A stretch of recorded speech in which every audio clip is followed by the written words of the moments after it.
So after.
Call the meeting in order. Please stand for the Pledge of Allegiance. pledge allegiance to the flag of the United States of America and to the republic for which it stands, one nation, under God, indivisible, with liberty and justice for all. Since all board members are here in person, there was no need to establish a quorum. We have 12 signed up this evening for public input, all boundary related, so we'll do that right before we get to that item on the agenda. Usually we just allow 15 minutes for public input during a board meeting, so I'm looking for a motion to extend that to 3 minutes a person for 36 minutes total. So moved. Second. I have a motion and a second. All those in favor signify by saying aye. Aye. Aye. Opposed, same sign. Motion carries. So for the people speaking tonight, 3 minutes each. We'll call you up. We have a timer and all that. And so if you have spoken, again, I've seen some repeat customers here. I'd ask if you've already stated something, make sure just focus on the new items and so forth instead of maybe things you've addressed before. On to approval of the minutes of the meetings held June 8th and 17th. So moved. Second. I have a motion and a second for approval of the meetings held June 8th and 17th. All those in favor signify by saying aye. Aye. Opposed, same sign. That motion carries. On the meeting held June 17th, I would like to clarify, I thought Board Member Baker had made a motion and no motion was made. That wasn't in the minutes, but just to clarify that. There are no persons wishing to address the board on non-agenda items, so we will move to approval of the agenda. Do I have a motion? So moved. Second. I have a motion and a second. All those in favor signify by saying aye. Aye. Opposed, same sign. Now, Deanne, the good news report.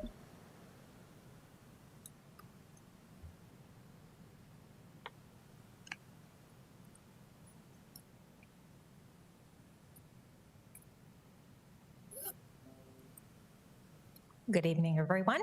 As you know, the Sioux Falls School District has been supplying breakfast and lunch meals to students in a grab-and-go format since schools closed back in March due to COVID-19 concerns. That important service continues throughout the summer, just as it has every summer for many, many years, through the federally funded state-administered USDA Summer Food Service Program. And that program, I know there's some people that get confused about whether you have to qualify for free and reduced lunch. The summer program, any child ages 1 to 18 can participate. There are no income guidelines. There's no paperwork to fill out, nothing that needs to be shown when the student arrives for that meal. So the child simply needs to visit one of our 6 locations, which are up on your screen, between 11:30 and 12:30 on Monday, Wednesday, and Friday of our school weeks, except for, and I can't even remember, is the 4th of July on a weekday this week? If it is, it's a Saturday. Okay, so we'll serve even up to then. So those are our 6 locations at our schools, plus the Food Service Center, which is located at 1101 Northwestern Avenue, which is right across the street from the Premier Center. So again, no income guidelines, no paperwork, no ID necessary. And on Monday, the children received 2 meals. On Wednesday, 2 meals, and then Friday, 1 meal. So we're cutting down that contact time that our students or that our staff has with those families coming to get meals, but still providing enough meals for the entire week.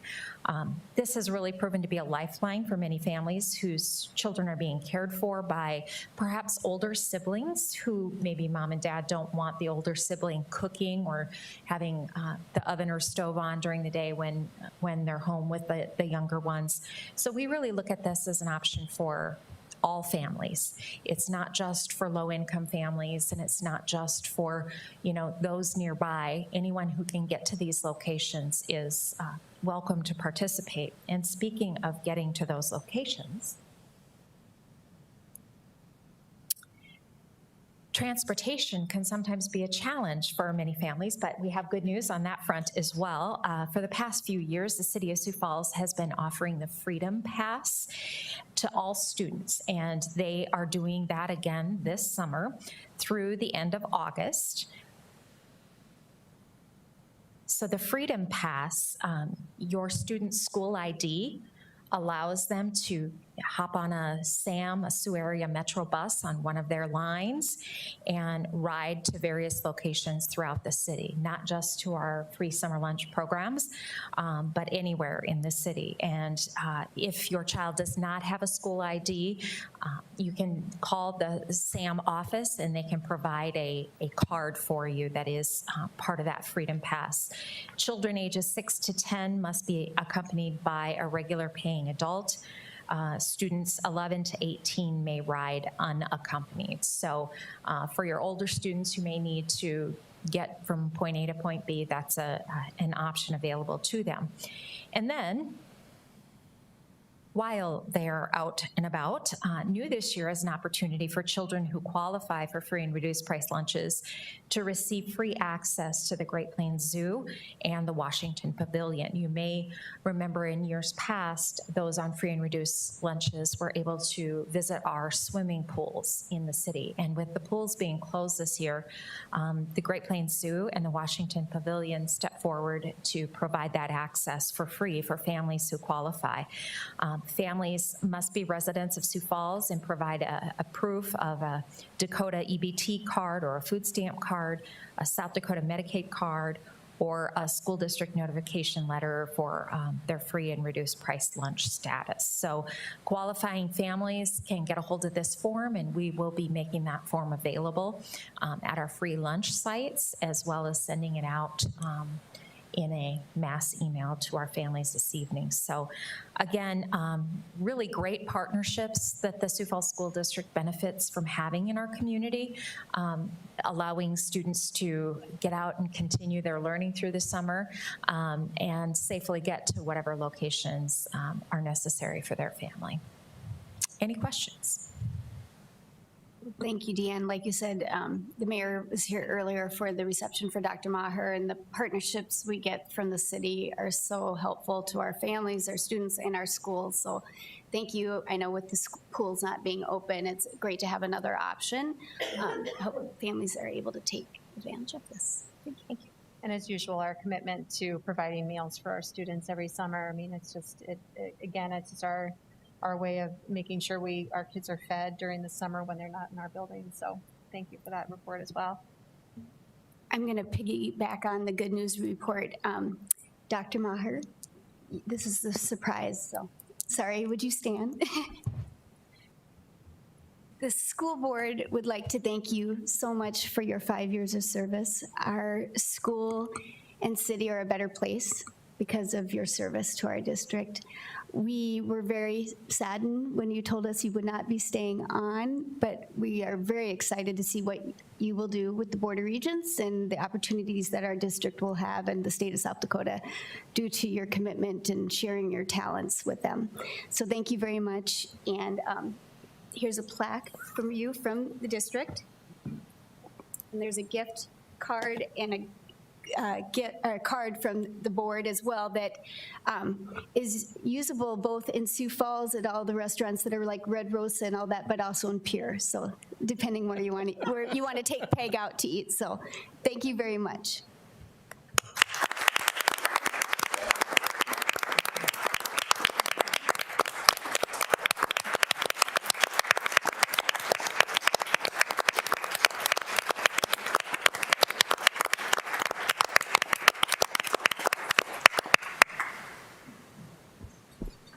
Glad we had a full house. Exactly. We planned it well. Okay. No new conflicts of interest were presented this evening.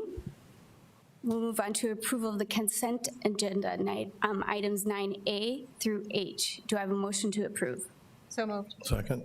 I have a motion and second. All those in favor signify by saying aye. Aye. Opposed, same sign. On to supplemental consent. Is there some this time? Yes. I printed out mine early again. So on to supplemental claims to Sanford Healthcare System. Do I have a motion? So moved. Second. I have a motion and a second. All those in favor signify by saying aye. Aye. Opposed, same sign. That passes with 2 abstentions, Board Member Ryder and Board Member Michelson. On to 10B, claims to Avera Healthcare. Do I have a motion? So moved. Second. I have a motion and a second. All those in favor signify by saying aye. Aye. Aye. Opposed? Same sign. Motion carries with one abstention from Board Member Parker. Now to reports of the superintendent. 11A, Consolidated Application of Federal Programs Report. Ann Smith. And this is also Ann's last report, I believe, with the district for school district. So thank you for all of your service to the district as well, Dr.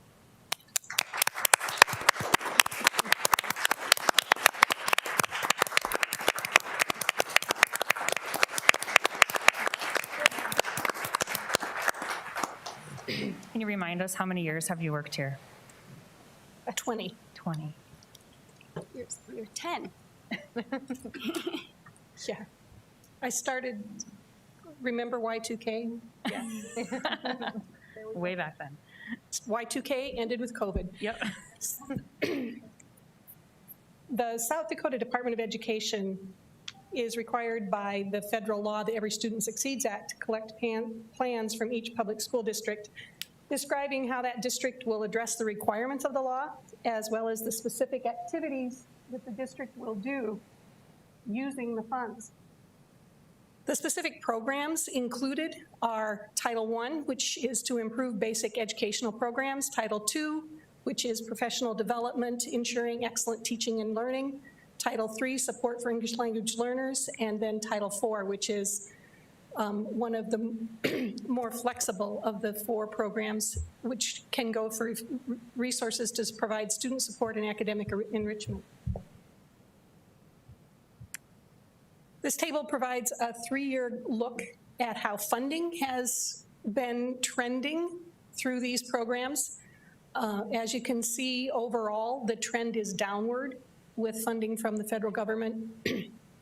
The Title I Part C, which says not yet available, we did just learn today that that allocation will be up about $100,000. It'll be $558,000. So that's one that's going in slightly in a more positive direction. The Title I funds, Title I, to improve the overall programming for students who are qualify for free and reduced lunch. This is the program that's developed to even the playing field. And the law says that any school that has 75% or more of their students qualifying for free and reduced lunch must be served with Title I funds. And any school that has over 40% may be served. The Sioux Falls School District only has elementary schools that would fall within that requirement of being more than 75%, and we have chosen to consolidate our funds and focus our funds at the elementary level to provide early interventions. So the 10 schools that we serve with Title I funds are listed there. As we look at what we use those funds for, our primary focus is on class size reduction at the early grades, kindergarten and first grade, and then also reducing our class sizes at the Elementary Immersion Center. We also provide a reading intervention teacher at all of our Title I schools, as well as some preschool slots and elementary instructional coaches, some additional ELL teachers to provide even more support in our Title I schools for our ELL students, as well as teachers to provide some additional behavior supports. We use the funds for professional development, social workers, and then also equitable services for private schools. All of these programs have the requirement to provide equitable services to the private schools in our district. Title I Part C is another section of Title I. This one is specific to those students whose families qualify as migrant.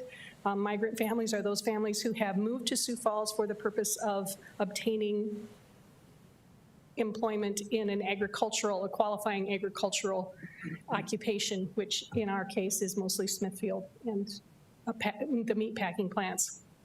So we use the Title I Part C money to help with school home liaisons. Most of our migrant families are also ELL families. So the school home liaisons are helping with communication. Parent University to help those families understand how to best support their students in our education system. as well as 34 preschool slots for those children, and they have to qualify as migrant in order to qualify for those preschool slots. We also then use it to provide some tuition funds so that high school migrant students can attend summer school classes, and then professional development. Title I Part D is the section of Title I that is specific to those students who qualify as neglected and delinquent. These would be students who have come into contact with the juvenile justice system or who are at risk of being taken into the juvenile justice system. We use the funding to provide a reading teacher at Summit Oaks and previously at VOA for the Heisler Treatment Center, which has ceased operation at the end of this year, so we won't be funding there in the fall. We also provide a math teacher at the Minnehaha Juvenile Detention Center, a transition coordinator who tracks and helps these students as they move back and forth between the sites. And then we are also able to use these funds to provide some dropout prevention for those students who are at risk.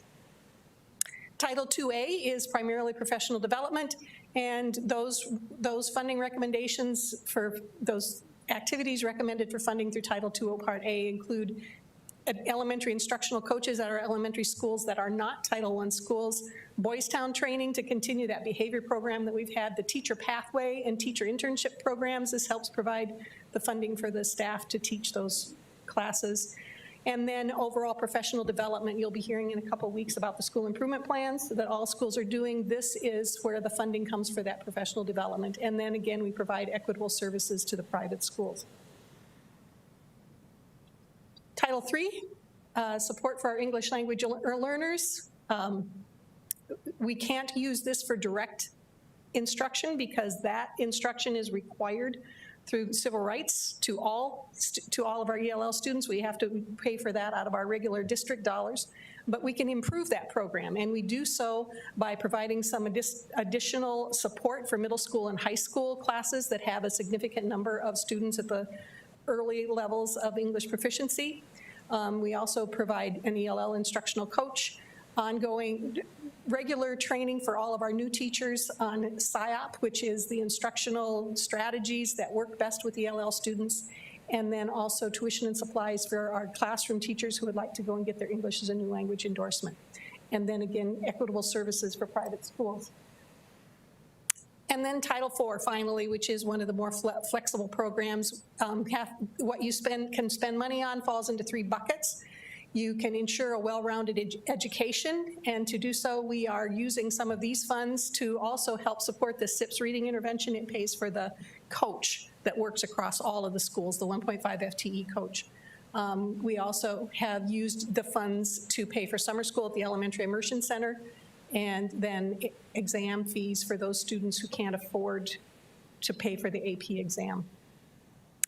The second bucket is to improve conditions for learning, and so we have used these funds to provide the FTE for the Eagle Vision program at McGovern Middle School, as well as to provide a 0.5 counselor for the Joe Foss program, and then success coordinators, a 0.5 success coordinator at Whittier and McGovern Middle School. And then finally, enhance the use of technology. And this is the Tableau system that Nicole and Doug have been putting together and helping us to take the rich data that we have, but visualize it and make it more understandable, as well as a learning management system to help us coordinate. It came in to help us coordinate online instruction, and this learning management system came in particularly handy during the remote learning situation that we found ourselves in this spring. And then finally, equitable services again for private schools. So that's a quick, speedy overview of the consolidated application, which will be submitted in time for the due date of July 1st, 2020. And I would ask that the board acknowledge the report. Thank you, Ann. Questions? Well, thank you for all your work on this, and this is such an important part of our district to help improve the equity amongst our buildings, so thanks for getting this work done. I know these applications are tedious and overwhelming, but thank you for getting these done for our students and families, so appreciate it. Do I have a motion to approve the consolidated report? So moved. Second. I have a motion and a second to acknowledge the consolidated report. All those in favor signify by saying aye. Aye. Opposed, same sign. Motion carries. Moving on to the boundaries. In respect to the public, should we do public input first so that then if anybody needs to take off, they can, and then go into the report and voting? Okay. Like I said, I have 12 people. The first two are about the process, so I'll start with them, and then we'll move into the middle school and the high school speakers. The first one, when you come up, everyone please state your name and address and speak into the mic so you can be picked up if people are watching at home and so forth. And that will be John Clausen, please. And I have my envelopes again today to give Yes. you. So she'll show when there's a minute left and 30 seconds, and then a buzzer will go off when the 3 minutes is up so you can follow. Thank you. Well, thank you for this opportunity. My name is John Clausen, lifelong resident of Sioux Falls, address 3109 South Lincoln Avenue. I want to begin by actually apologizing for being here because I had said what I was going to say on June 8th. But then I saw some things in the press last week, which I have not been able to further look into because the video hasn't been released yet, and that's fine.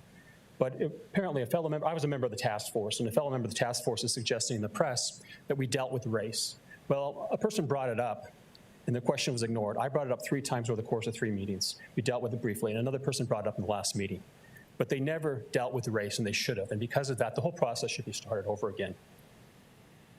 In the press report last week, it was suggested that somehow that by dealing with economic status, we're dealing with racial status. Well, that was never mentioned during those 3 meetings. And more importantly, I think that reinforces racial stereotyping. That's like saying, we're going to hold a census, a national census, and we're just going to count the white people and how we're going to determine how many minorities there are in this country. We're going to look at food stamp data. That is obnoxious and wrong. They never dealt with race. In fact, at the last board meeting on June 8th, we even had a board member admit that they didn't deal with race. So she's conflicting with the task force member who claims that we did. And we should have dealt with race. It's very important. It was important even before George Floyd, but it's even more imperative now. And we are ignoring that issue. In fact, when it looked like the board was going to adopt the A2 proposal on Friday, June 12th, they didn't even release racial information until I inquired about it. So I think it's very disingenuous for some fellow task force members to suggest that we dealt with the race. Some of us tried to, but the board ignored it and did not even give us that information until we requested it. And let me conclude also that I also raised in the June 8th meeting the concern about Dr. Martin Luther King Day. It used to be a day that we recognized until the Save the Summer program impacted the calendar beginning in 2013. And then that was lost. And last year, when we had school starting on August 22nd, we didn't observe Dr. Martin Luther King Day. But this year, with this starting on August 27th, well, we're observing a day off in October for Native American Day, but it's not mentioned. We're also observing a 3rd week off for Martin Luther King Day, but it's not mentioned. And what I'm talking about is the calendar for 2 months on the website is acknowledged that we're taking those 2 days off, but no mention that they're Native American Day or Dr. King Day. But they do talk about Veterans Day. They do talk about Labor Day. So, I mean, I'm not saying that anybody is racist on this board, but there's an inherent racism that's going on that needs to end. And that's why I believe this whole process, and I think we have enough time to do this, has to start all over again and look at the racial stats and ask ourselves, why is Roosevelt and Memorial so white and Whittier so black? We need to bring people together. And until we do that, I don't think we're really going to solve any of the problems this country has and equally this city has. And I ask for you to take a second look once again with looking at racial data in terms of the boundaries. Thank you very much for your time. Thank you, Mr. Clausen. I just want to point out the videos are on YouTube immediately after, so I'm sorry, just for future reference if you need to. And I'm not interacting, just explain something. And if you would look at the calendar today online, actually both those holidays are observed on there on the page. Right, I've got copies of it not being observed and then observed, and I was up to about like 4:45 today. I was trying to find the video, but I'm not. I mean to be argumentative. Yeah. I'm just saying that I'm not interacting. I'm just letting you know. The calendar, if you look today, actually says on the parent on. Yep. Yeah, so, it's been correct. Okay, Jeff Griffin, please state your name and address, please. Hi, my name is Jeff Griffin. I'm president of the Greater Sioux Falls Chamber of Commerce. happy to report as of last week, my new address is 1009 North Danielle Drive here in Sioux Falls. So thank you. And Dr. Maher, I've been to board meetings when the school board president says there's a surprise for the superintendent and it doesn't go well. So congratulations on a job well done. I'm here to briefly speak to you guys, not only as a chamber president, but as a father. I'll have 2 children. One will be at the Career Technical Education Academy, and my son, and my daughter Camilla will be a sophomore at Washington High School. So much of what attracted my wife Rosie and I to Sioux Falls when job opportunity came up was the school district, and a very positive outlet. Todd was our community tour guide when my wife visited, and appreciate that. So from top to bottom, we've been treated with the utmost respect. I have a special needs son and top-notch services. From a business perspective, I want to commend you for the thorough process on the redistricting. I've had the unfortunate circumstance of living in a community that had to redistrict because of a school closing. And as emotional as it can get, that is way worse, I can assure you of that. So I'm not trying to minimize it because I know there's sacrifices everyone has to make for the redistricting, but the process you guys went through was professional, and we hear that loud and clear, and it gives us a lot of opportunity to help recruit and grow businesses the way we want to. So thank you. Thank you. We will start, this looks like middle school. Thank you. Troy Bitterman, please come up and state your name and address. Thank you. Hi, my name is Troy Bitterman. I live at 4712 South Jandal. I'm here to talk about the JFK area. I know there's been, you guys probably had a lot of emails about that, but I haven't seen too many people come and talk. I want to let you know that maybe it'd be nice to see a face come in. One of the things I've looked at is there's a lot of different things you guys have to go through. And I learned something just tonight about how the money comes through for some of the title and helping other schools, and how changing the boundary in one area can just affect that. And I think there's a lot of things that parents might not understand when they see this. I appreciate that you guys have added an option for JFK with Memorial. I live on that edge of town, and that's a huge difference time-wise for me. One of the things I did consider was, how does that affect the rest of JFK? How does that affect Oscar Howe and the travel that they would take if it was Oscar Howe that was split? And I don't know if you guys have looked at that, but from the parent view, we haven't seen that. So we don't understand if you've looked at that or not. And if you have, it'd be kind of neat to know that just as a parent. So that's all I have to say. Thank you. Thank you. And Jackie, is it Ball or Bull? The use Ball. Thank you. I couldn't tell. Sorry about that. And please state your name and address.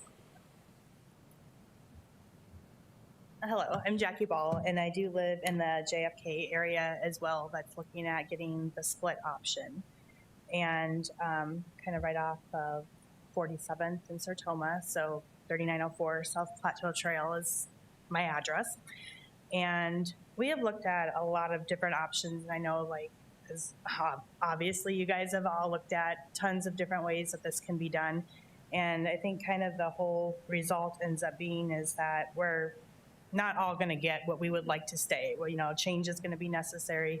I think that as a whole, we recognize that. I am concerned a little bit about looking at that option, or why it wasn't an option that was on the table before, with the shift of students that are going to looking at JFK as a whole. I don't think it's as important to keep that school together, which is a lot of things I keep hearing about. I can tell you, having kids in middle school, it all changes. You know, my daughter has maybe 3-4 kids that she actually knows that are in her classes now.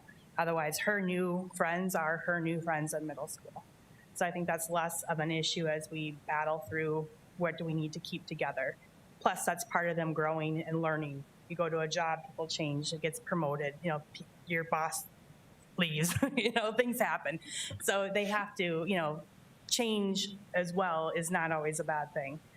But looking at the option to have JFK have some students that stay at Memorial becomes important, because when we look at the factors of Edison and the capacity factors of both schools, right now with the current enrollments, which is kind of the numbers that we use to crunch some of this, but currently that would put Edison basically at 90% capacity, which is where they said they did not want schools to be at. We already know that Memorial is way over capacity, but taking all of JFK out changes that significantly, where they would actually be below the 90. And it also changes it so that those kids that would be all moving, that would then now be at Edison, it changes their capacity to be almost at that 90%, which we already said was not ideal for a school to function. And it takes away Memorial down below 90 still if we left that split there at Memorial. So if we were able to do that, it would alleviate a lot of, some of the busing issues, a lot of the movement of students, and we would be able to actually equalize out that capacity a lot better between the two. Memorial is already holding that, but to get their numbers right, it only makes an 80 student difference, and Memorial's building is much larger. So they've already been able to accommodate larger than that, so there isn't really a reason they can't. Thank you. Next, we have Kelsey Mation. Am I saying that right? Thank you. Will you say your name and address, please? My name is Kelsey Mation, 8605 West Nikita Drive. I'm speaking tonight on behalf of 106 parents and community members that live west of Ellis Road. When I emailed you, it was 97. I have an updated list if you need it. We want to start off by thanking you. We do understand this is a strenuous process, and we respect your transparency and your willingness to hear from the community during this time. In speaking today, we're not asking for a second chance. We're asking for the board to look at an option that's currently in front of them. We are in support of middle school option A. This option has been an option since the beginning. It remained an option through the task force meetings. In reaching out to families west of Ellis and gaining support from my neighbors to speak to you all today, I came across 0 people that were in opposition to middle school option A, but there was 100% opposition to A2 and A2 with the JFK split coming from the west side of Ellis. It is not solely the change of middle schools that our community is opposed to. The main concern is distance. Our neighborhoods are all approximately 1.1 miles away from Memorial. Our students currently have the ability to safely walk to Memorial, which allows them to participate in before and after school activities. With option A2, our students are at risk of not being able to participate in these activities. This is a real concern and something that needs to be considered. These kids have been participating in activities together, not only at the school level, but also in recreational activities. These rec activities are divided by neighborhoods into teams. Ellis Road does not split these teams and groups. We have built relationships and trust with the families that our children have participated in these activities with, some since the age of 4. Ellis Road is not a natural boundary line that prevents our neighborhoods from being contiguous to the neighborhoods just east. Middle school option A keeps most cohorts together. This has been identified as a priority. We understand the board needs to do what's best for the 24,000 students in the district, but when the big difference between 2 of the options solely affects the pockets, we feel they need to be taken into consideration. Anytime the pockets have been spoken about during this process, the main concern seems to be growth. Priority 5 states that the boundaries should accommodate growth and change. The numbers show that Memorial can accommodate the pockets and projected growth from Lennox. Priority 5 also states that the district should utilize the city's 5-year growth projection. According to the city's 5 to 10-year growth projection for that Lennox area, the growth does not equal out to 1,000 students. It equals 300 housing units. 8% of those 300 units figures growth for middle school, which is the formula used to project growth for Ben Rifle. You're looking at 109 students in total. The district gave you a thought to consider keeping the pockets at Memorial and stated that Memorial is able to comfortably accommodate our group of students. The projected growth from the Lennox land is not enough within the next 10 years to surpass that level of comfort. We hope that you take this information into consideration as you're trying to make the decision that is best for all students within the district, ours included. Thank you. Thank you.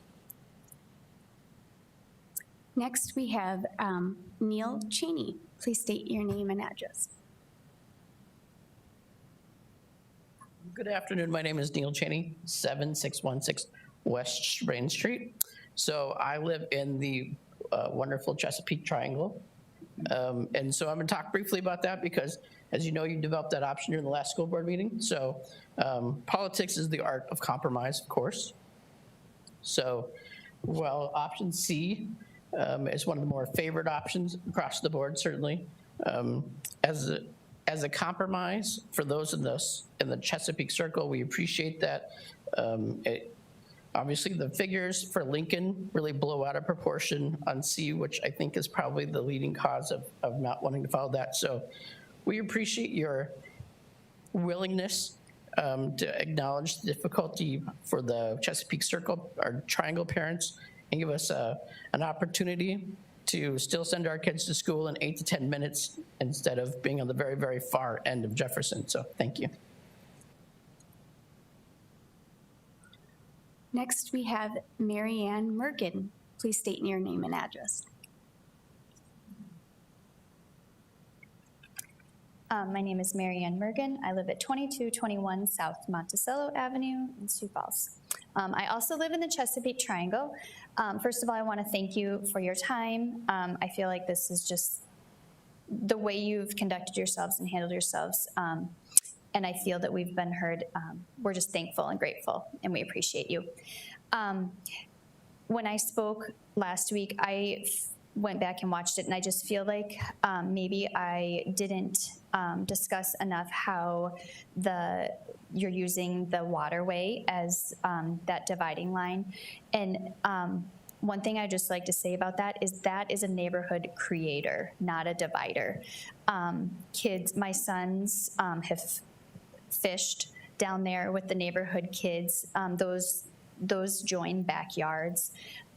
We live across the street from the waterway, and because there's no sidewalk on the back of our block, and we don't know when there will be, there is a 1 mile loop around that waterway that is a safe, continuous sidewalk, that will be used partly to walk to Roosevelt High School from our home, but also it causes all the children to ride their bikes around there because it's safe. There isn't any streets to cross. So our neighborhood friends all live on the other side of that waterway, and that really happens all along that waterway. It really is a neighborhood joiner rather than a divider. The other thing I just want to talk about is that in that pocket, we appreciate so much that you made that compromise last week, and allowing us to stay at Roosevelt isn't going to change the numbers, but it will change our lives. It truly will change our lives. So I just want to thank you for your time, and thank you for hearing us. Thank you. Next, Dina Kilson. Please state your name and address. Hi, I'm Dina Kittleson, and my address is 7001 West Strabane Trail. I also am part of that Chesapeake Triangle, as it got named. We are on the east side of Sertoma. That helps make that up. And really, I just wanted to, again, appreciate you guys listening and adding things on the way you did last week. And I'm just bringing 2 additional visuals for you. I don't know, you guys have busy lives. If you got over and toured our area this last week, I'm kind of guessing not, understandable. But I just brought 2 visuals.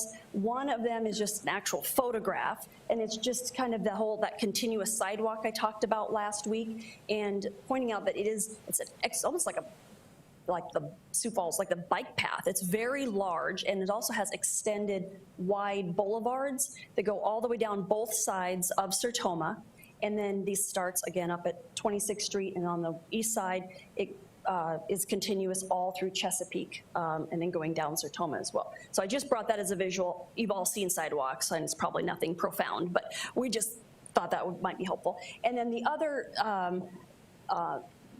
map, you guys are probably so over looking at maps at this point, but this just again highlights the Chesapeake Triangle, and talking about what Marianne said, the waterway versus being a natural boundary versus 26th Street being the natural boundary. And so I just wanted to kind of highlight, in a kind of a blown up version, the different schools with the waterway being kind of in the middle of the 3 elementary areas, but then how the difference between Roosevelt and Jefferson, and how little the difference is between 26 and the boundary, but then the 100 kids in this area right here, like Marianne said, the difference between the kids being able to walk that continuous or, you know, pathway versus figuring out the driving up here. So it's just kind of added visuals. And I guess we're just asking you to vote for option C, or again, with the compromise, you know, nobody is gonna get everything they want no matter what you pick, but the A with Chesapeake. So again, thank you for your time tonight.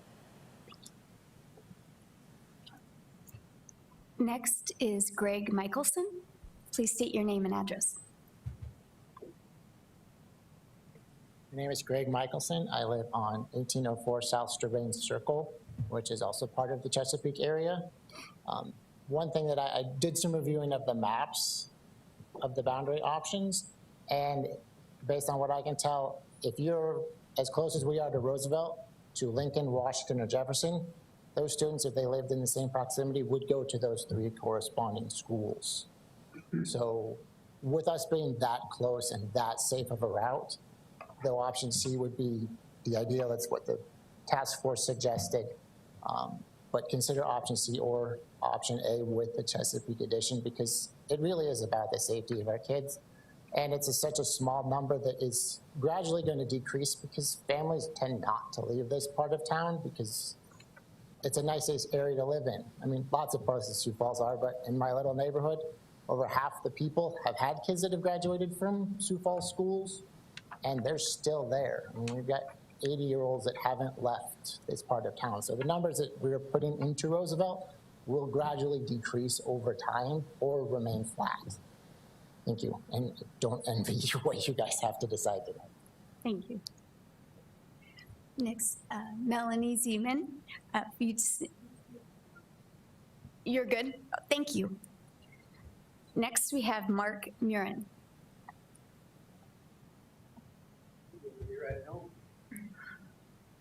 I just wanted to thank you for the process, and Would you say your address too? Sorry.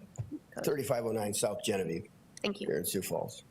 I just want to thank you for the opportunity and the way you've opened it up to the public and the things you did. I think it's been great, and I know it's not easy. If it had been me, I'd have driven the boundary and said, how do you like that? But I understand what you did, and I support all the people that have spoke. And I just wanted you to know that I think A, or the A with Chesapeake. I called it silver something. I don't know how that happened. But anyway, and you know, I think those are both good options. And I'm sure as I looked at C, you know, whatever. I just think you evened up things, in my opinion, tried to be fair to all children. I applaud you at that, and I really appreciate it. So thank you. Thank you. And last but not least, Mick Seaman. Name and address, please.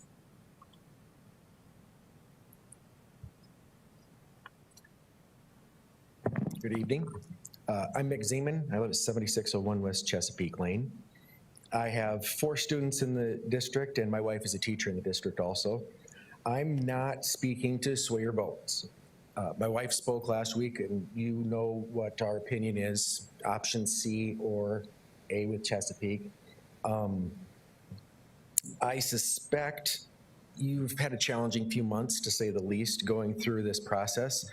I'm just simply here tonight to thank you, the board, Dr. Maher, Dr. Nold, Mr. Morrison, and the task force, and everybody who's selflessly given their time, energy, and talents to developing these new boundaries and these choices for our children. You were elected to make difficult decisions on behalf of almost 200,000 people for 24,000 plus kids. You stepped up and accepted the challenge, knowing it would inevitably be messy and controversial.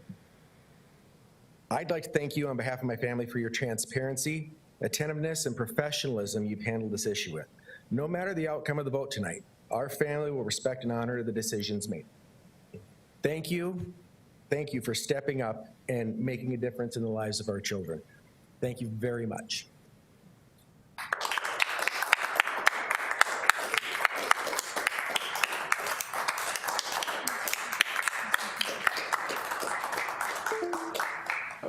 was a great way to end public input. Thank you. Can we just go home now? Yeah, exactly. Doug, on to the hard part here. Thank you.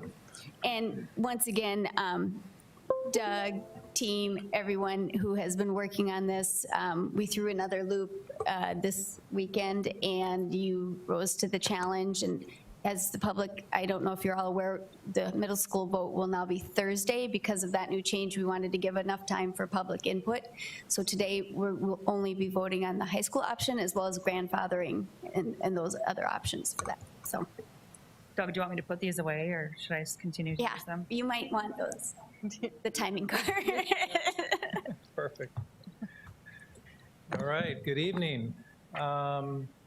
So first thing, we'll just take a little bit of time to, not much, because this has been discussed many times in work sessions and board meetings, but just to remind everybody of where we've been in the process. We've been at it for about 10 months now, and you can see kind of laid out the timeline of what all's been accomplished. But just in summary, July through December, a lot of the background work that's been done to get us to this point, just a lot of studying of the data, a lot of meeting with different groups, hiring Joe Donovan, the facilitator, and then putting the boundary committee together.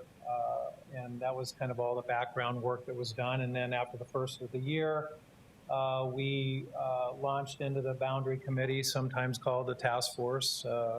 But we had 3 initial meetings, which allowed us to narrow down to some initial options to take out to the community for comment. And then we also started our online feedback through Let's Talk, which I think we're probably up close to 1,000 submissions that we have received since the first of the year.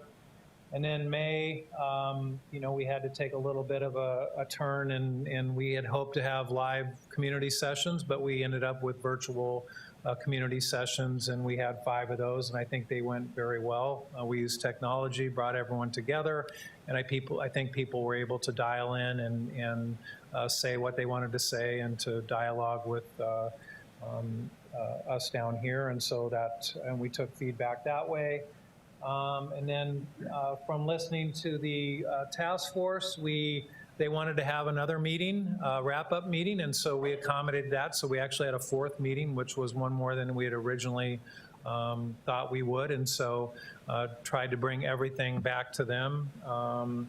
And so that was a good meeting, and then we kept on going with the feedback through the Let's Talk application. And then that brought us to June, where essentially at the June 3rd board work session, we brought everything to you, even though you were kind of monitoring the process along the way.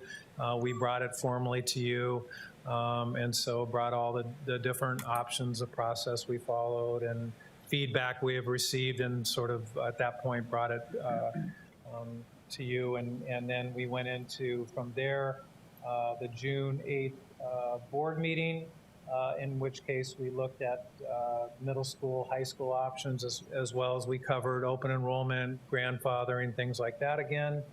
And then we had another work session.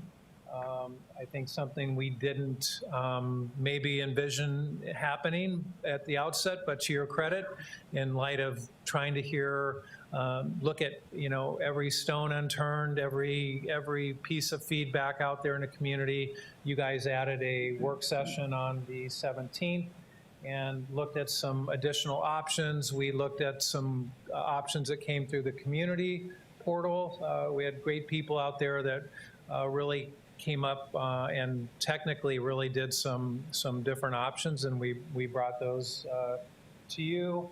And then finally, what we're bringing you here tonight is, I think, where we sit as far as the live options that I'll call. There's been many options, but these are the ones that I think are still being considered. And so we'll switch over to that. And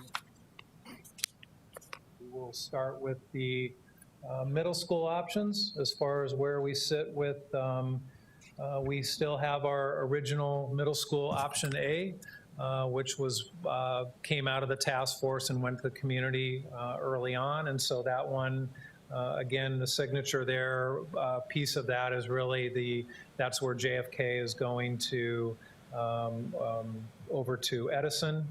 And that's kind of that really is signature piece of how to divide up the west side or the overcrowding at Memorial. And then option A2, you had us look at an option where we would essentially take A, but we would take everything west of T. Ellis and we would move that to George McGovern Middle School instead of Memorial. And that's essentially the change for A2. And then this last weekend, again, after you listening to community feedback and doing some more studying, you had us create an option A2. A2 JFK split is essentially what we call it, but that's bringing essentially moving the northwest portion of JFK, and instead of having that go to Edison, bringing that into Memorial, and that's about 113 students. So that's the piece of that was released over the weekend, and so this is probably your first time meeting as a group to look at that option. And so then we get into the numbers of each one of them, and the signatures really are the difference between A and A2.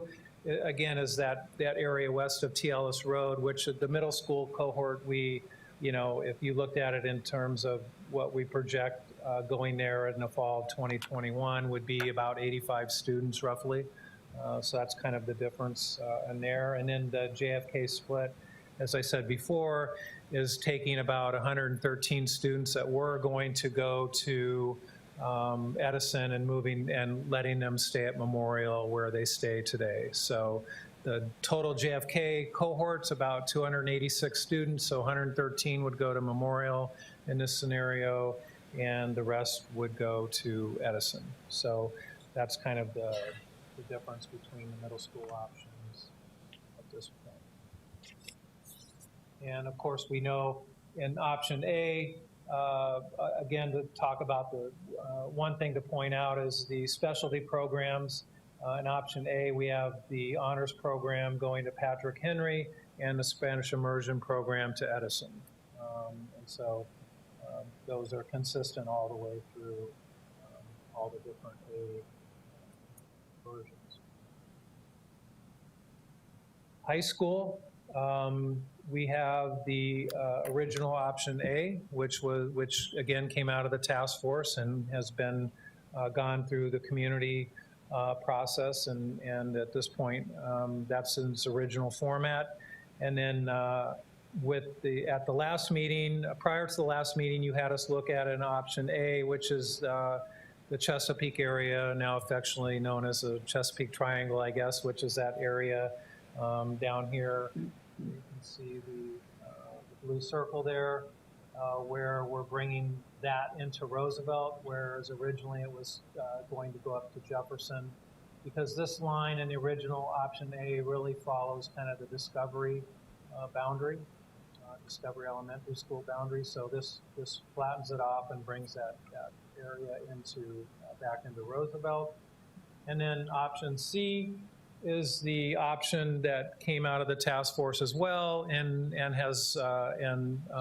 is still a live option as well. So the signature of option C, between option A and option C, is this using 26th Street here as the boundary between Roosevelt and Jefferson. And then it brings the border between Lincoln and Roosevelt. It moves it over from Minnesota to Western. And then up here in this, the northern part of what's the Lincoln boundary, it swings a portion of that. Really the Hawthorne Elementary School boundary for the most part, it moves that over into Jefferson. So as I talked about last meeting, it kind of shifts everything up and over in kind of a counterclockwise way to keep the numbers similar for each school. And then presenting the numbers there as well.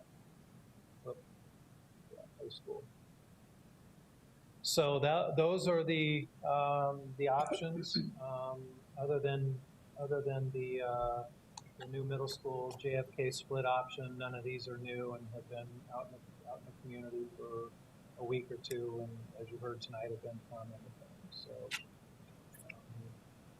I think tonight your plan was maybe to vote on high school and grandfathering and things like that. So I'll leave you guys to that, and I'll stand by for any questions.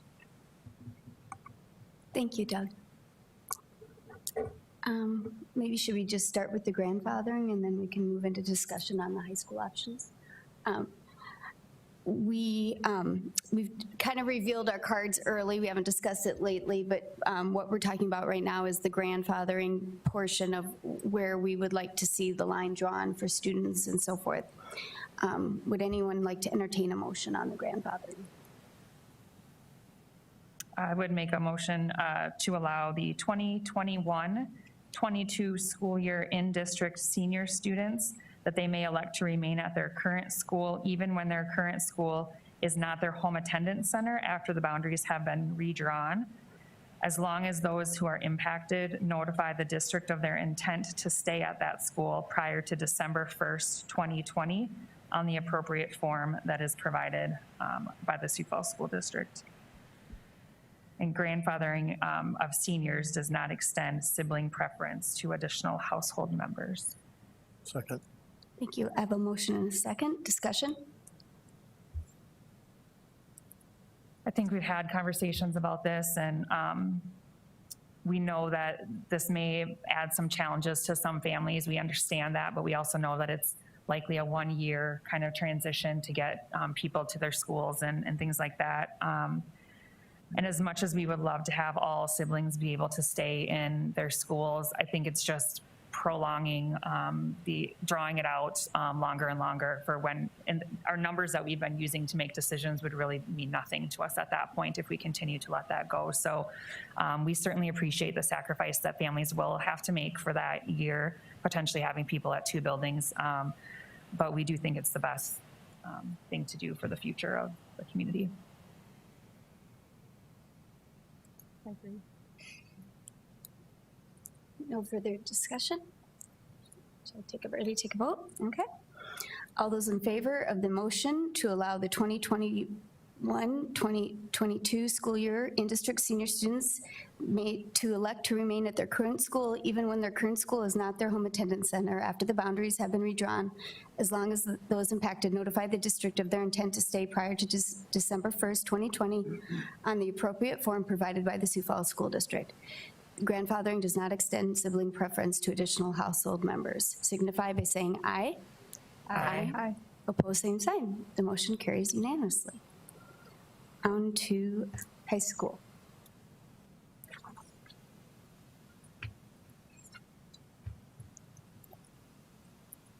I'd like to make a motion to approve the boundaries for Sioux Falls School District 49-5, beginning the 2021-2022 school year based on option C. I have a motion. Do I have a second? Seeing no second, the motion fails. Is there an alternative motion?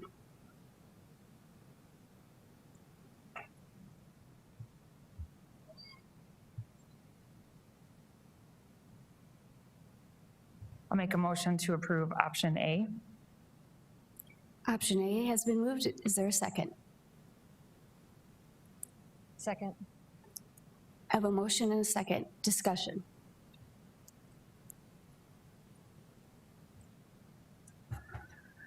This is really, really hard. This is really hard. I'll just go through my thought process. So I looked at all of the 5 priorities that we had, and I tried to write down how each one fit in to each area. And so some of the things that stuck out to me are that with option A, there's a 420 student difference between the highest and the lowest high schools. And so that's the smallest of any of the differences. And our goal was really to try to equalize and try to spread out our students among those 4 high schools. And there's also only a 12% difference in the free and reduced price lunch between the highest and the lowest. And I think the closer that we can get that, the better our experiences will be for all of our students.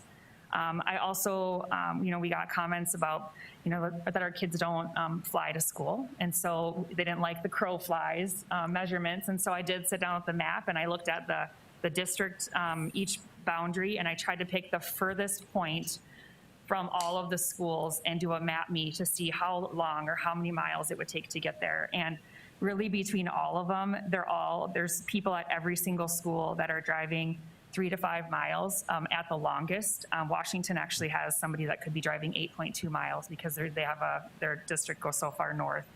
And Jefferson has up by Renberg could be 7.4 miles. And so I felt like the distance really, regardless of the options, were very, very similar. They had lots of students in that 3 to 5 mile range. I also got a lot of feedback on safety, and I have a teenage driver myself, and so I understand that. But the data that I was able to find showed that in student drivers or drivers under the age of 19 in the year 2019 made up 12% of the accidents that happened. And the age group from 20 to 44 was about 46%. And so I feel like, yes, we do have young drivers, but I think we also need to help them to grow and learn their skills in low-risk situations. And driving to school is something that our kids are going to have to do. There's also more accidents on dry roads than there are wet or snowy roads, which I was very surprised by. So I appreciated all the questions that I got from people because it made me really go out and look for data that said, what am I missing and what else do I need to know? When I looked at number 5, accommodating growth and change, when I look at the southwest part of Sioux Falls, there's a lot of young families in that area, in that Pettigrew area, and I feel like that's going to be growing. And so those students will need to have room and going north into Roosevelt's boundaries. And so at this point, we do have room for growth there. Lincoln is high, but as we've talked about numerous times, we are going to look at that open enrollment policy and try to make some adjustments to that so that we can even that out as well. And there's also growth available at Jefferson High School, so that when that northwest part of town also fills in, that there will be a lot of opportunity for students to go there too. So as we talked about in priority 4, having, trying to keep cohorts together, and I feel like it does do that. It keeps Discovery together, Memorial, and then it also has a good balance of going to Jefferson too. So I don't mean to go on and on, but I just feel like I want to talk about, I did really try to do my research and try to look at all of the things that people sent to me about why things should or shouldn't be a certain way. And I heard everybody, and I think we all did. And I also wanted to comment, I know we're not on middle school, but just for your guys' information, so we met on Wednesday night. We were here for quite a while at the work session. We all went to our normal jobs on Thursday, so didn't really have time to digest all of the information. And then Thursday night was kind of the first time I had the time to sit down, and then you may or may not know, but the district offices work on a summer schedule, and so then they're not here on Fridays. And so we were like trying to get information, and they were so amazing to try to help us on a Friday into a Saturday. We don't like putting information out like really short turnaround of time, but we just felt like we really wanted to explore every option that we could when people gave us valid reasons to do so. And so that I just wanted to throw that tidbit in about this. The new option. Yeah, the new option over the weekend. But anyways, I'll stop talking about, sorry. I think too, for me, for option A, other than everything you've already said, Carly, which Carly is definitely the data geek of the group probably, so I appreciate that because we benefit from all of her questions. But one of the things I looked at in addition to those was also race. We were provided that data and that breakdown. So for me, option A really seems to equalize all of the high schools as much as they can.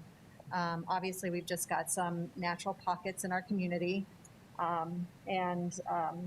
So that was one of the reasons why I am in favor of option A, is getting that ethnicity, that ethnic diversity that we're also seeking amongst our schools. And I would like to add just one thing that, you know, when we looked at all of these tweaks and all of these different scenarios, we've received emails. I'm sure you know how many emails we've probably received, but we've probably been equal to, we oppose that or we favor that. So, you know, it's, just want you to know that we took a lot of those and really tried to weigh, you know, what we feel is the best outcome for our community. Most of mine were C.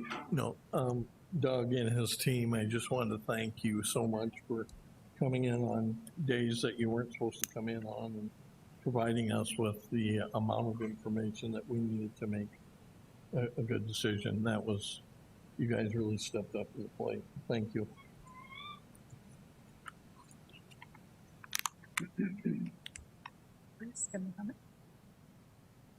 About option A? Or any, yeah.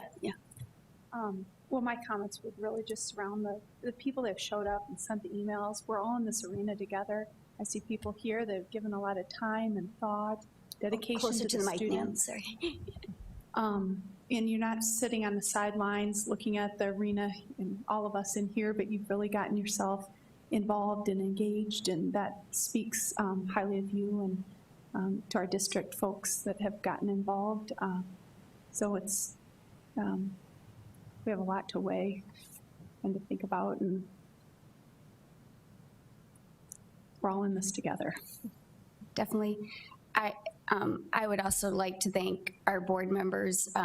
We have disagreements on what we think are the best options, but it's been handled very professionally. I appreciate that, and I know you all appreciate that we can work together as a team, so I want to commend you all on this very emotional issue. As far as option A, it is hard. You know, I think I said this in an email to a friend that I feel like sometimes it's Sophie's choice. You move one thing, but you're doing that maybe at the detriment of another building. All of these high schools, to all of us, are a child. You know, we want the best for each one of these buildings. And because of that, I look at all the guidelines that we presented to the task force and to the community as to what we uphold. I do believe that option A starts all of our high schools at a closer footing than the other options. So I am in favor of option A. Motion and second. Any further discussion before I call the vote? Okay. All those in favor of option A signify by saying aye. Aye. Aye. Opposed, same sign. Aye. The motion carries for option A, high school, for the new boundaries. Thank you. We will vote on Thursday, 5:30 p.m. on the middle school option. We are still taking input. The three options that are up are A, A2, and A2 JFK split down Holbrook is the three remainder. We will now move on to some exciting capital improvement plan update. Jeff Kreider, I think, has some neat footage for the public to see.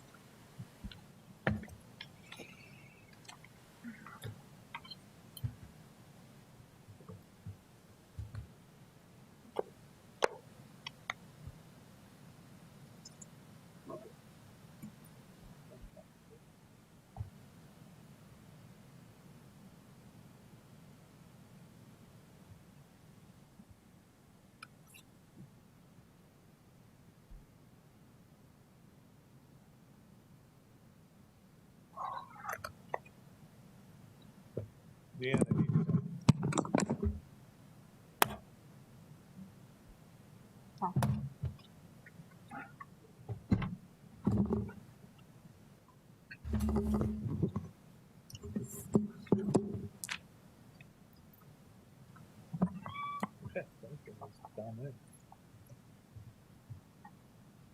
Okay, this is going to be primarily just me talking through the video. and it's about 20 minutes long, so maybe a little over 20 minutes long. So give you an exciting view of the inside. We're going to try to take you into different sections of it and see where it's at. We did take a group through Jefferson last Monday, so some people have got it. But this is Ben Rifle. We're going to start with Ben Rifle. The crane is sitting in the library as we speak. And we're right now walking through the library, and we're going to be moving into A1. What you're seeing there is a computer lab, trying to give you a feel for where they're at. Both buildings are about 50% complete. If you look at what the pay requests and those sort of things are at. So they're both tracking about correctly at the same time. I always say is this one feels a little behind the Jefferson, but Jefferson has a whole lot more interior to finish out when they get there. So this is walking down the corridors into A1, and the special education wing will be right to your right as you look at it. And we just had a rain when we went through this, so I tried to take myself out of the picture a few times and cut this down, but every once in a while I'll pop in as I'm walking Ben. So thank you, Ben, for putting this together. But you can see these are the classroom pods right here. There's a movable wall in the middle. There I am. And you can kind of see all these houses will be very similar. This is a science lab. They don't have the windows in yet. They've just started putting some exterior brick, and you'll get a picture of that as we go around and what it's going to look like. We're going upstairs now into A1. So these will be 3 classrooms. There's dividing walls. What they do is work outside. When it rains, they'll move in and do masonry on the rainy days, so we don't lose production during the rain when they're doing that. So,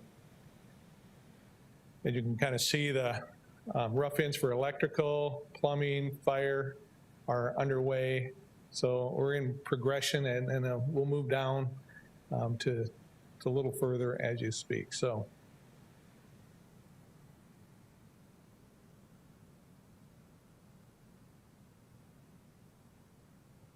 some of the hot water piping, roof drainage systems are going in as you speak. I think we're going to look outside now. You can oversee the A3, which we'll go into in a minute. That's the farthest along.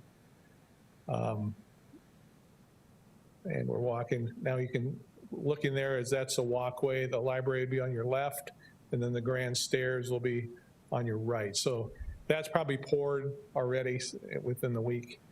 And they're finished. We've got all the bearing walls installed in A2, as we'll get there in a second. So this is tech ed area. So that's where you'll see those star configuration layouts. A3 is the darker material you're seeing. That's an air barrier that's been sprayed on.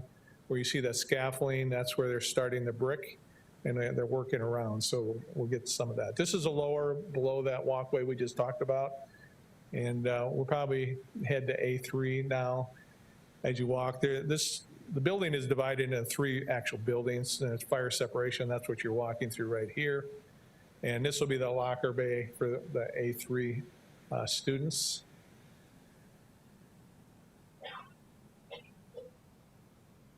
And this is probably the furthest along. Most of the soffits are constructed. You'll see the ductwork is being installed. The roof is on this section already, so it's watertight. Windows aren't in, so you still get some leakage through, but we're able to get all the ductwork. Fire sprinkler is in. So there's a lot more going on. If you can see the piping, that's a hot water, chilled water, domestic water. You also get compressed air and that for the science wings, the gas for the science. So quite a bit going on in A1. Once we get the windows in and get a little drying time, the moisture content, you'll start seeing paint go in some of these areas. That's that back science area. There's really no students that go down through that. That's where the data closets, there's a staff bathroom, and those sort of things that are, each house has one of those as well.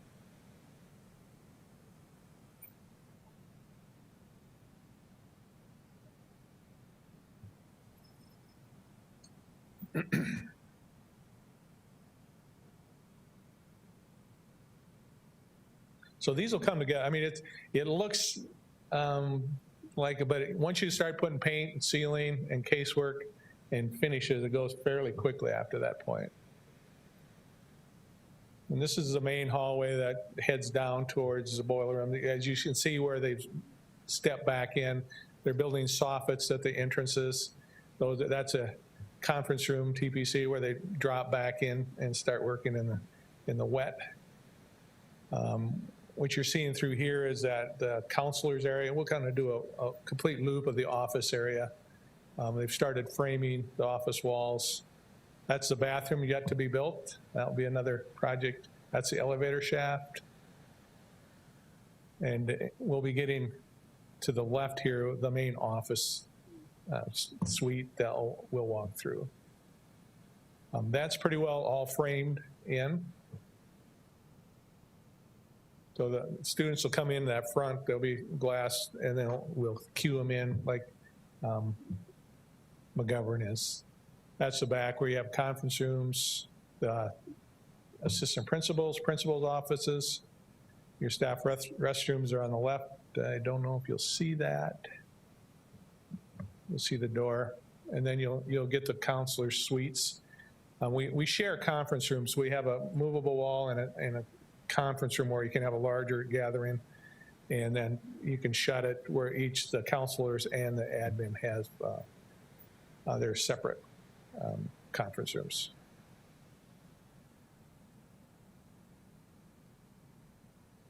And that's kind of a records room, and then what you can see beyond that is where the server room and library workroom right there.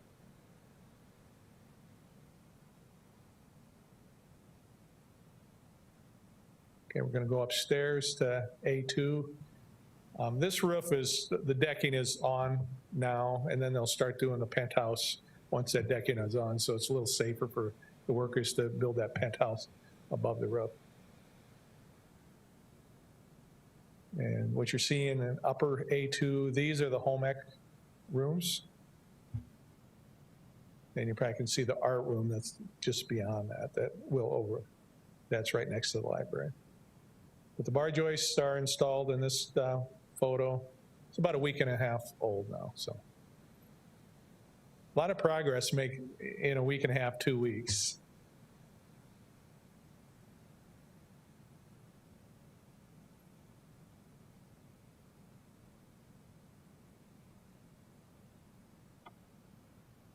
You can kind of see the brick as you look down. There's horizontal banding and there's some soldier coursing on the top.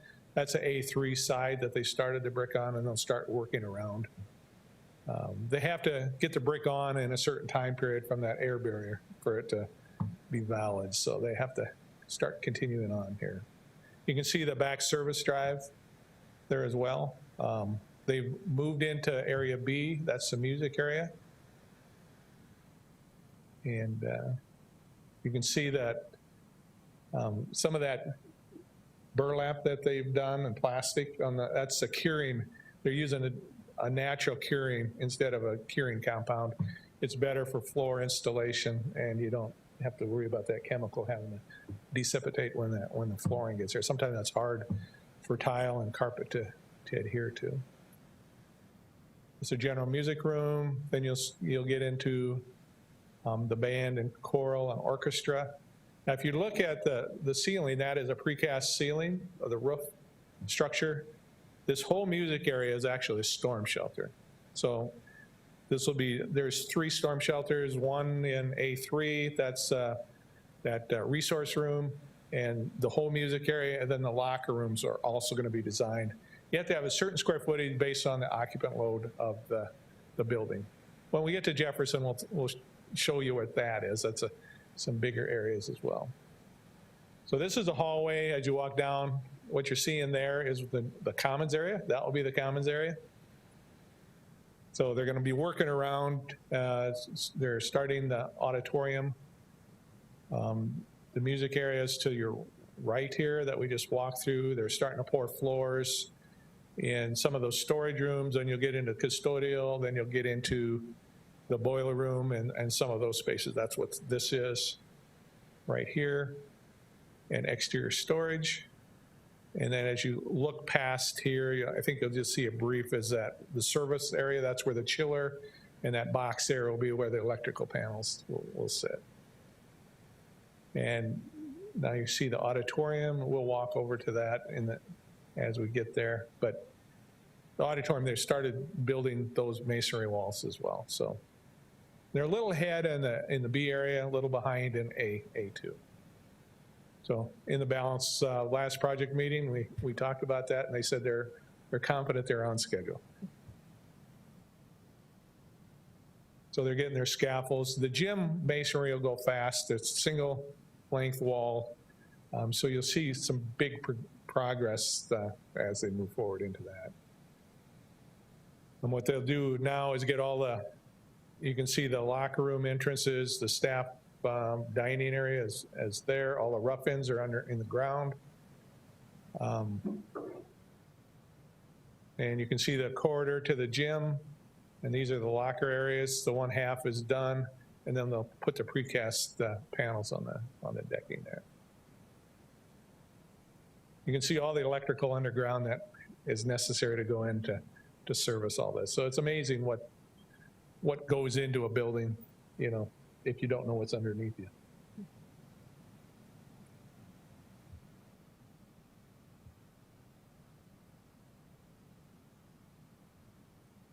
For the public, we're so involved in this, we know this. Oh, yeah, the lights now. Jeff, did you turn off the lights? Somebody must have leaned against the lights. The building uses kind of the best of George McGovern and Memorial. Is that correct? That's a combination of that. The auditorium is McGovern's, A3 is McGovern's, and then the rest of it's McGovern flipped. So it's rotated to get in the right orientation of the site. Faith Avenue, all the utilities are in and whatnot, so they'll go in here. Now we're going to move to Jefferson High School. They're about double the size of building, so this is about twice the size of the building. You can kind of see where that main entrance was there. And what we're going to do is, this is kind of the first view of a lot of people of what this is going to look like. We're going to walk into the main entrance. Offices are to your left as you look at that picture. Vestibule, that column is right at the vestibule doors. Then you're going to walk in to a kind of a lobby area. Those windows there are going to be that courtyard that's in there, so students can go out there and study. There's some areas where the benches, there'll be some concrete benches that they can even actually teach class in there. This is a commons area. There will be a grand stairs that go in front of those windows. This is an office area. We'll get back to the commons in a little bit. But the office area, they've got the rough framing, very similar to the Ben Rifle. And what they'll do a loop around so you can see the counselors. I think you're seeing the health suite right here.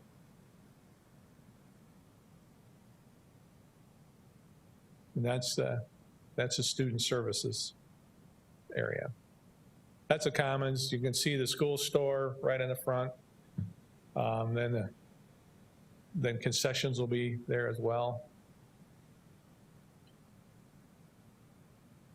Here's a counseling suite, and it's kind of the big U shape, so they link together.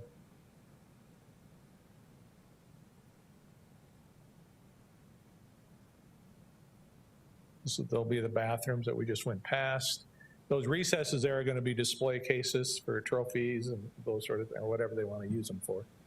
It's kind of split in two areas of the commons. So yeah, it's quite spacious. What they did was, instead of having all those big corridors like Roosevelt and Washington, they kind of made it all one.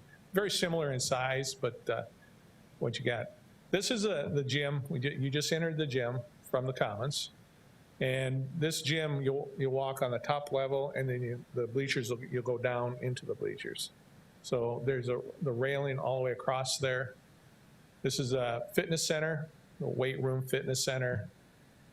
And there's a complete walking. The corridor, what we did is integrate into a walking track for people. So they'll have a surface that will be a walking track. This is a gymnastics room.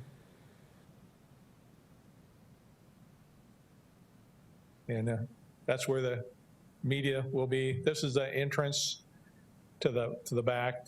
You see the bus drop-off loop for visiting teams. They'll park their buses in there and come in that back door. What you see out there is the tennis courts, the football field, and they're coming together as well. So, like I said, the complete loop, there'll be like 3 or 4 walking areas along that whole thing. So they're starting to paint the ceiling in there. And then you're back in the commons. This is the food service area, kitchen. This is the farthest along of any of all the places in this building. They've started painting. The ductwork is completely done. They're going to start putting some ceiling grid in. You can see the walk-in coolers for the kitchen as we walk by there. And you'll see the boiler room, the main guts of the building. The boilers are set, the chillers are set. So it's quite impressive when you take a look at that.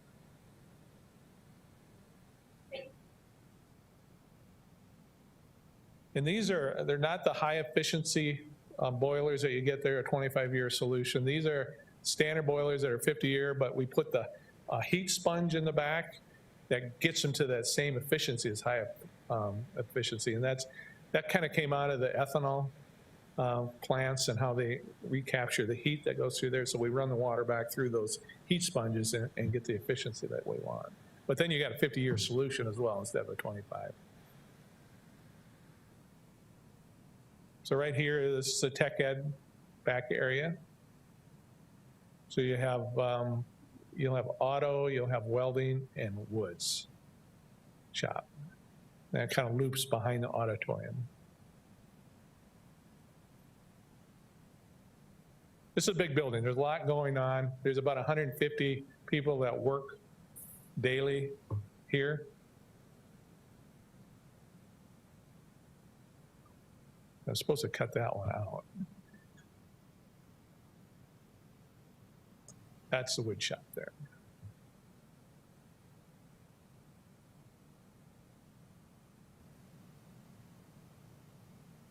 And what we just went past is some, the ROTC, that's the dressing areas for the theater, and now we're going into the music suites. And it's kind of a different setup, is all the instrument storage is in that center pod.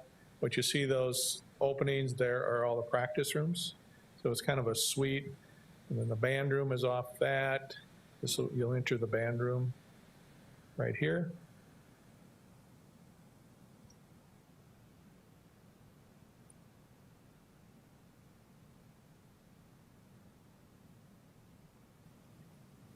Choir. Then you'll get an orchestra. So big high ceilings. This is the black box theater right there. So that's all off that suite so they can feed their instruments, and all that fine arts is working through that. There is a courtyard in the back. And as you walk out, you're back into that main commons area. And now we're walking into the auditorium.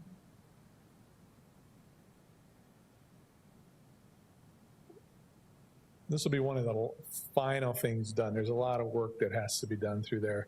You're not seeing the built up slopes yet. You're not seeing the dug in. I mean, there's a double tier slope. You walk in on the intermediate level and it slopes down and slopes up. We're able to capture some of that underneath that slope stage for storage underneath there, so we enhance their storage. So now we're gonna kind of get to Todd's favorite spot, is their learning stairs. Okay, this is the furthest along learning suite that we have. Each one of those areas are recessed for lockers. Then there's breakout collaboration rooms in the middle. And as you can see, a classroom going, VAV boxes, fan-powered VAV boxes in each room for individual control. a lot of glass, a lot of access. There's going to be, and for security, and each one has a stairs that go up to the top. And so you'll see the upper portion here in a minute. So a lot of circulation. If they schedule their classrooms, there's not going to be a lot of moving around out of these pods if depending on what their student schedule is. So this has a higher ceiling with clerestories. Another collaboration room. We have some openings that go down to the lower level to kind of bring those together. The new tech does not have that collaboration room in the middle like that. They have it off to the side, so when they have presentations, they can have seating up there and looking down on the presentation. So try to take in some of those things into account when we designed it. But there's going to be exposed ceilings in here, the lighting, so there's a lot of acoustical work yet to do in there. This is a TPC that every level will have in each one of those houses. And as we move down, and this is kind of move quickly there. This is an overview. There's a stairs, grand stairs that will go off to the right. This is a kind of a meeting area, kind of where kids can congregate. What we did was they were going to have a 40-foot vestibule. So we said, let's fill that in and we can utilize it as space for students and for virtually no cost that we were able to do that. This is probably one of the best views in the building is that second level looking down on the learning stairs, and then you'll also look down to the library here to the right there. So there's a long linear library. There's open railings throughout there, and it's kind of recessed down. So there's to give it more volume. And then if you look at, I think you'll be down in there. You'll see some of the benches. There's kind of a reading benches that they can do some things. There's some unique things to it. But each one of these pods are at various levels, and by the time you get to the end, there won't be any floors yet. And so they're doing some sewer work down in that area.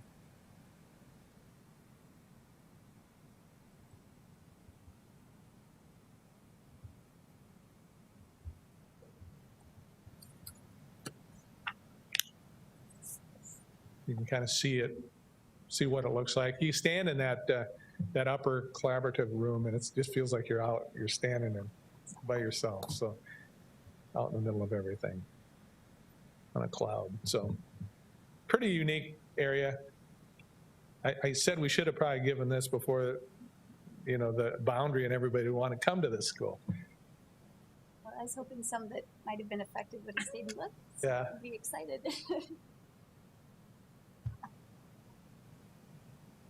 This is a mechanical room. There's main air handlers for each pod as you break through, and each one goes to one side. Then you can see the two that sit up there. I think we'll start going a little faster as we run out of, when the construction's a little less. There's two elevators, one that services the lower gym portion and the upper and the commons, and then this serves the academic area. And you can see the deck, that's waiting to be concrete to be poured. There'll be some electrical work that has to be done on the decking before they pour that floor. But all the structural steel is in place now, and they're starting to frame stud work around the building.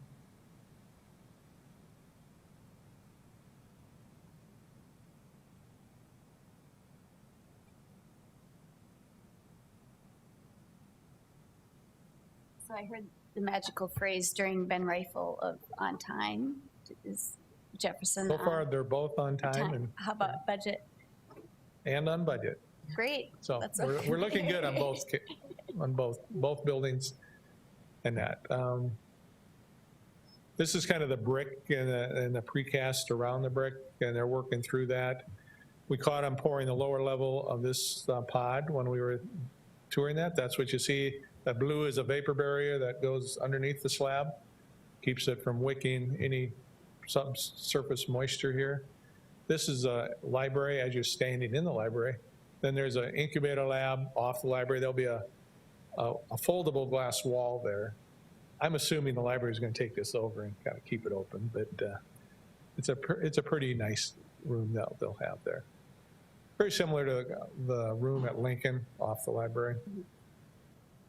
And there's 2 other incubator labs between the houses, and that's going to be all glass there, and they'll be separated or made up for lab space.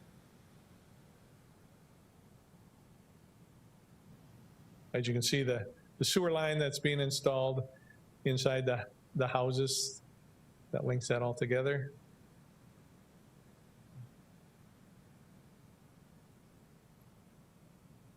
And that's the overall view of the building. It's about 325,000 square feet. And you can see the track on the upper left, and you can see they're starting to pour the tennis courts. So it's a post-tension slab. So the goal is to have that all seeded, all that this fall, so we get a full year's growth before we open. And I think their goal is to have most of that, the first lift of asphalt in around the whole building and to get it landscaped before this fall. And the Marion Road project, is that going with the city? I believe that's on schedule. I know the most important part of Marion Road is our sewer connection, that we tie in our main sewer connection, and that's there. So we're good. That was the most important piece of that for me anyway. So other than that, any questions? I'm here. It's an exciting time, and you start seeing it take shape.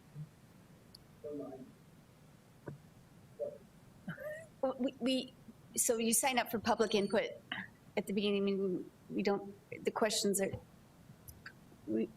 if we did this now, if we did the first boundary, I mean, we have rule if you want to speak, but questions, you could ask him after, but during the meeting, we don't have question and answer. It's board input.